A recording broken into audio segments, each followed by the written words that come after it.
from the University of Queensland currently. I actually have been at all universities in Brisbane. I've been scouring the place. I started in Griffith University in 1976, where the program was a very vibrant one for both Indonesian language and Indonesian studies. In 1994, I moved to Queensland University of Technology, and in those days, in the heady days when the Indonesian economy was booming at about 8% GDP per annum, we had students. I had more students in my Indonesian class than I've got today in front of me. So that was a really, really great time. But of course, with the collapse of the Asian economies and the Krismon, followed by the issues to do with Tim, finally Bombali and a whole host of issues which we're all familiar with, things have gone really bad, bottom up. University of Queensland started teaching Indonesian in 1996.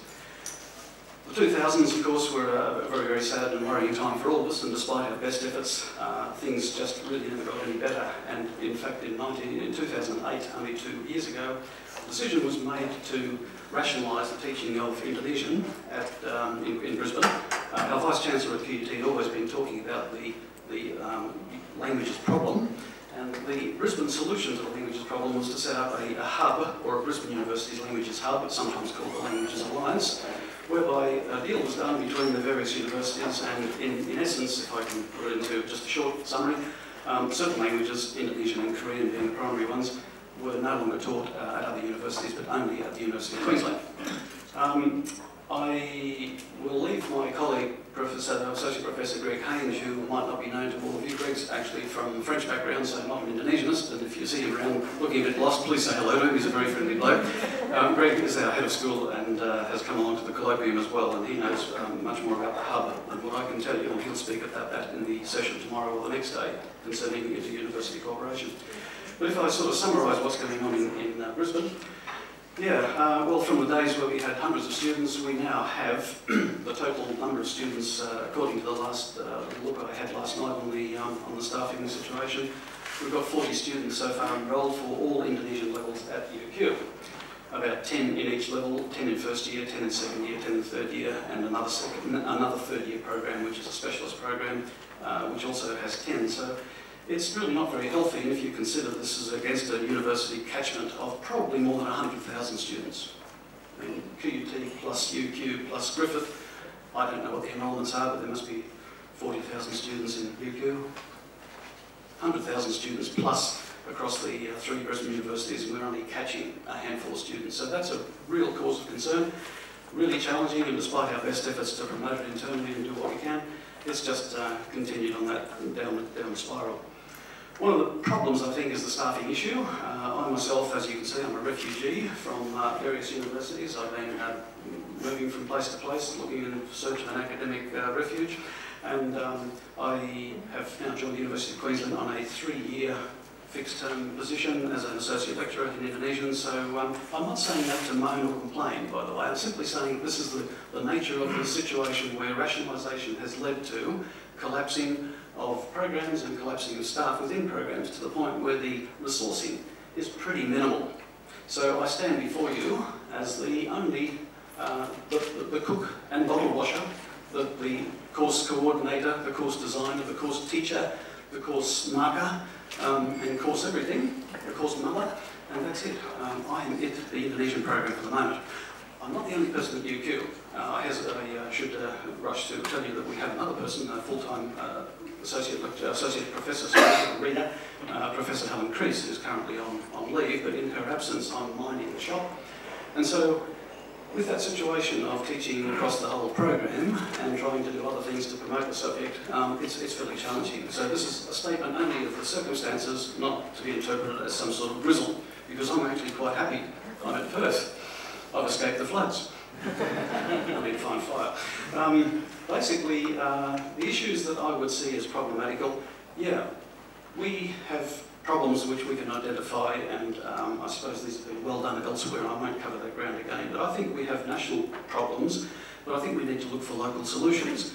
I do take enormous confidence or enormous heart from the presence of fellow travellers who are facing these issues, and I look forward to going home to Brisbane next week with some ideas from you. But The problems we do face are simply that in a very, very low base of support with resources, it's hard to sort of be everything to everybody. More so in a situation, for example, in my school, where a workload formula basically calculates people's workloads on the basis of numbers. Last year I was prevailed upon to teach, in addition to 4 units of Indonesian, 2 of which were new to me. I also had to teach academic writing to overseas students because this was a fulfilment of the criterion for the workload formula. So that sort of challenge makes it really hard to find time to go out there and argue for Indonesian in schools. Now in schools in Brisbane, the situation is almost as bad as universities, maybe worse. In the whole of the metropolitan area of Brisbane, I think there are only 1 or 2 schools which teach Indonesian to Year 12. Only 1 or 2 schools in the whole of the metropolitan area of Brisbane which teach Indonesian. That includes independent, Catholic and of course state schools. It was taught much more energetically by particularly a swag of independent schools, but bit by bit they've closed their programs down. Low numbers, of course. The crisis of confidence in Indonesia means that people don't want to send their kids to places where it's unsafe, blah, blah, blah, blah, blah. So over time, of course, those programs have just been taken off the market. And we all know the problem of how easy it is to take something off the market. Well, how difficult it is to take it off the market, but how much more difficult it is to reinstate it. And that's one of the biggest challenges, and I really find that a hard one to cope with. And in my final year of employment at the University of Queensland this year, I'll be devoting whatever energy I can to try and push things in schools. But there is a large amount of work to be done there because we simply don't have the feeder coming in from the secondary system, much less the primary. I think we don't market enough locally. I think we have another problem within universities where silo mentalities prevail. I think you know what I mean by that. People don't like to allow leakages of FTLs across to other faculties or other schools, and so you have this jealous incorporation of your program and not very much enthusiasm about releasing students to do language studies. At UQ we've tried to overcome that with the concurrent diploma in languages, which is kicking off this year and starting to make some headway, and I think we will then have a structural mechanism for allowing people in engineering, architecture, nursing and so forth, subjects which are traditionally not language focused, allowing students in those fields to be able to take language as well. But that's still early days, and in the meantime I hope the subject can be sort of somehow helped over that position. My feeling is that we're probably at the bottom of the cycle. I mean, I've been thinking that for a long time, believing when you get to this point in life, you don't just acquire white hair. You acquire notes that say you've got a minute left, but essentially I've always been thinking we're at the bottom of the cycle, but it seems to get lower and lower, but it really can't get much below what we're at the moment. So I'm hoping that this is now a turning point, and I really do hope that the Colloquium provides some initiatives which I can take back and share with my colleagues.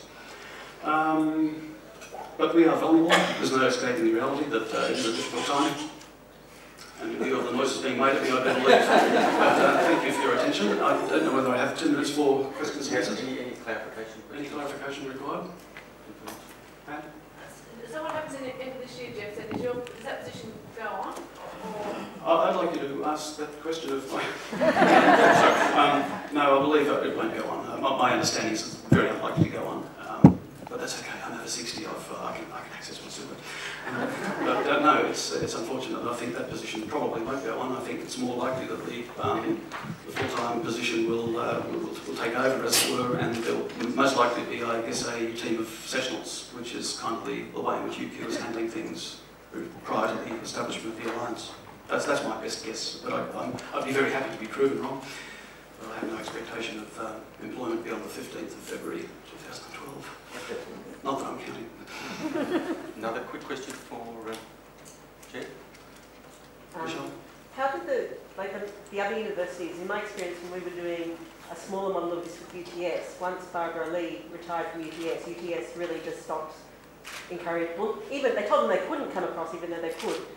So I'm interested in the Griffith UQ. Look, the reality, as I see it, I mean, Greg may have another angle on this in terms of the structural communications at that level, but from what I see, I mean, it seems to be problematic. I get students from Griffith, from QUT saying, I want to do Indonesian, how can I do it? And I've got problems at my end. It's pretty apparent to me that there's not a lot of energy being given to students in other universities to encourage them to become cross-institutional students, even though there is a pathway, but they have to find it, we have to try and help them negotiate it. But I would have to say that whereas in, maybe going back 3 or 4 years, roughly speaking, we're all travelling along with about a dozen to 20 first-year students, first-year enrolments, the total number is not the the sum of those 3 individual units. It may change, but yeah, I think that's a big issue.